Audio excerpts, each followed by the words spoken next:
never risen before 11 a.m., the shock of rising at 4 a.m. in deepest Scandinavian winter, attending to his toilet with French fastidiousness during the hour of the wolf, followed by a fast, bumpy sleigh ride over the iron-iced streets through the piercing Arctic blast. There's no point in even trying to imagine how he felt. Within 2 weeks he caught a chill, which soon turned into pneumonia. A week later he became delirious, and on February the 11th, 1650, he died. One of the great minds of Europe had been sacrificed to the whim of royalty. As a Catholic in Protestant Sweden, this deeply religious man could not be buried in sacred ground, but had to be interred in the cemetery for unbaptized children. 13 years later, the Catholic Church honoured Descartes' memory by placing all his works on its Index of Banned Books, a tradition that continues to this day, when Plato's Symposium was recently put on the index in Ireland. Later in the 17th century, Descartes' body was transferred to Paris, where it was reinterred. During the Revolution, a proposal was put forward that he should be exhumed again and placed in the Pantheon, alongside other great French thinkers. This was put to the National Assembly. In an unusual move, the members divided along scientific lines. Those who favoured the mechanistic Cartesian view of the universe were opposed by members who supported the new Newtonian theory of gravity. Descartes had proposed the theory of vortices to explain how the universe worked. His theory maintained that the movement of one particle affected the movement of all other particles throughout the universe. This took place through a series of interlocking vortices, which encompassed everything from the solar system and the stars down to the smallest particles. This would, of course, have resulted in a system of fiendish complexity, such as only a mathematician could conceive. Yet it points to a matter of some interest in the evolution of human thought. Descartes' theory bears a passing resemblance both to the double helix of DNA and the superstring theory of ultimate particles. Also, in his long search for a force that could interact between mind and body, Descartes was looking for something similar to radio waves or electricity. According to the modern thinker Jean de Mondeville, this points to the possibility that human understanding evolves along certain conceptual lines almost regardless of its object. In the vote in the French National Assembly, the Newtonians managed to muster sufficient support to defeat the Cartesians. Gravity had won the day, and Descartes would have to be buried elsewhere. Formerly the truth had been the province of theology. Now it had entered the realm of democracy. Descartes didn't fit into either.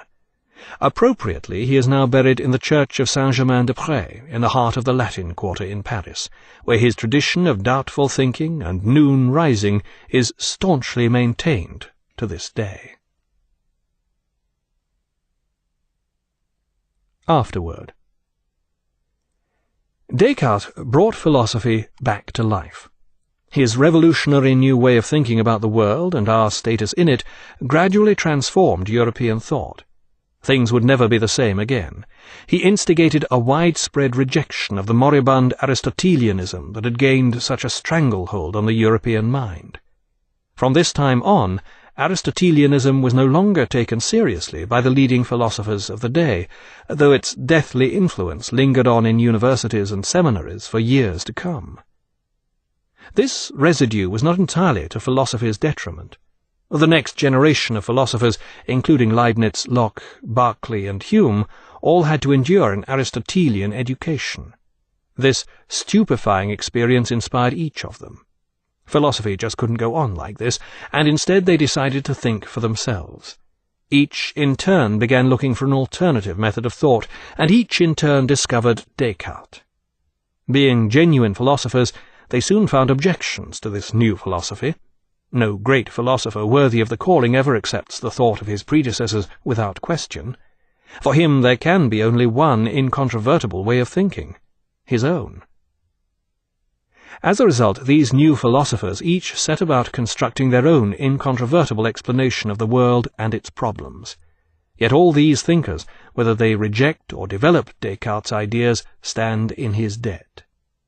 With Descartes, the primacy of the individual and the analysis of human consciousness became fundamental to philosophy.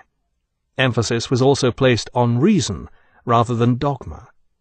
From now on, problems could be approached from a reasonable point of view. Solutions that didn't square with teachings founded on the experiences of a resourceful Bronze Age tribe or the ideas of a Balkan wise man who had died almost 2,000 years earlier were not necessarily dismissed out of hand. As with all such revolutionary figures, Descartes attracted his inevitable band of followers. They developed his ideas into the philosophy that became known as Cartesianism, and it was now that the shortcomings of Descartes' philosophy became exposed. Descartes insisted on the rational approach. The problems of philosophy could be solved by analyzing them with the use of reason alone. His famous all-embracing process of doubt left this as the only certain evidence. Doubting the evidence of the senses led him to deny experience as a source of certain knowledge. Here, for once, Aristotle remained right. Science could only be based on experience. In Descartes' view, the universe was entirely mechanistic. The physical and biological aspects of the world all worked like a machine, and its innermost mechanics could thus, in theory at least, all be calculated. Belief in this approach remains to this day. Not only is the assessment of subnuclear particles largely a matter of calculation, but we believe that the answers must be susceptible to calculation. Descartes' negation of experience as a certain source of knowledge was soon to prove an embarrassment. Europe was now entering a great age of scientific discovery, which was to reach a peak in Newton's conception of universal gravity. The advances made during this period, from Harvey's discovery of the circulation of the blood to Halley's discovery of his comet, depended almost exclusively upon observation. At the same time, philosophy too rejected Descartes. The British thinkers Locke, Berkeley, and Hume turned to empiricism, the belief in the primacy of experience as the source of our knowledge. Yet Cartesianism was not entirely exploded.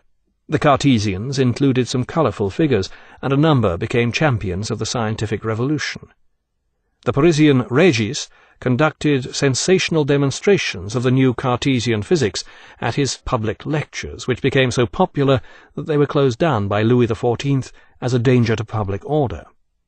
Descartes' best-known follower was the French priest Malebranche, who became so convinced of Descartes' mechanistic ideas that he believed in kicking dogs to demonstrate that they were nothing but machines with utterly predictable responses.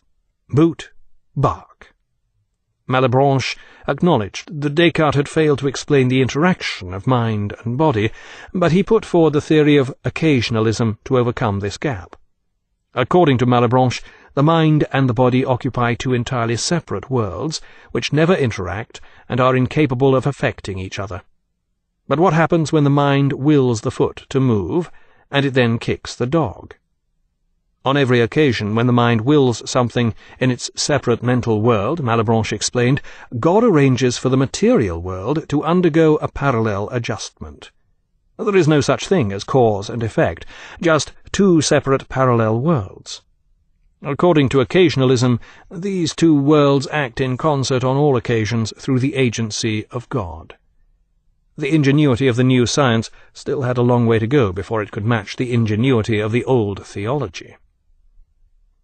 Descartes' last notable follower was the 18th-century philosopher La Mettrie.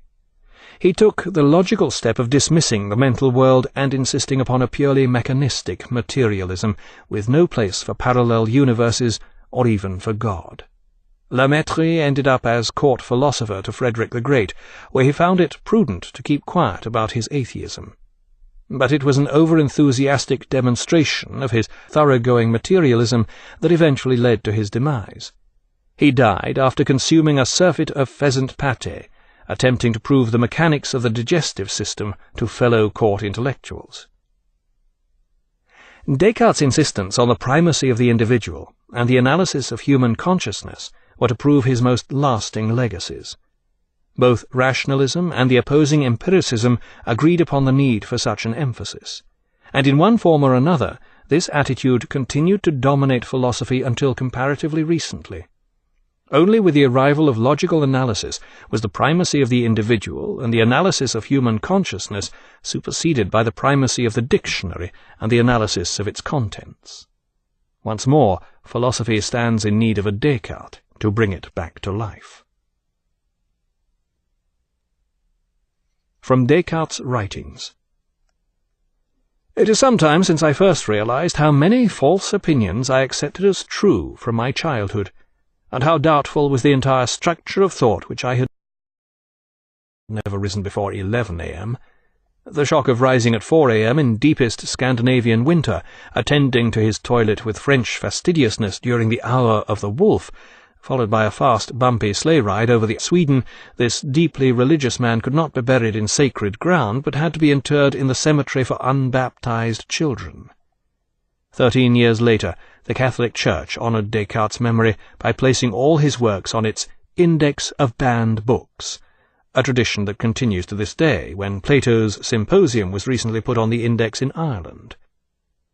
Later in the 17th century, Descartes' body was he became delirious, and on February the 11th, 1650, he died. One of the great minds of Europe had been sacrificed to the whim of royalty.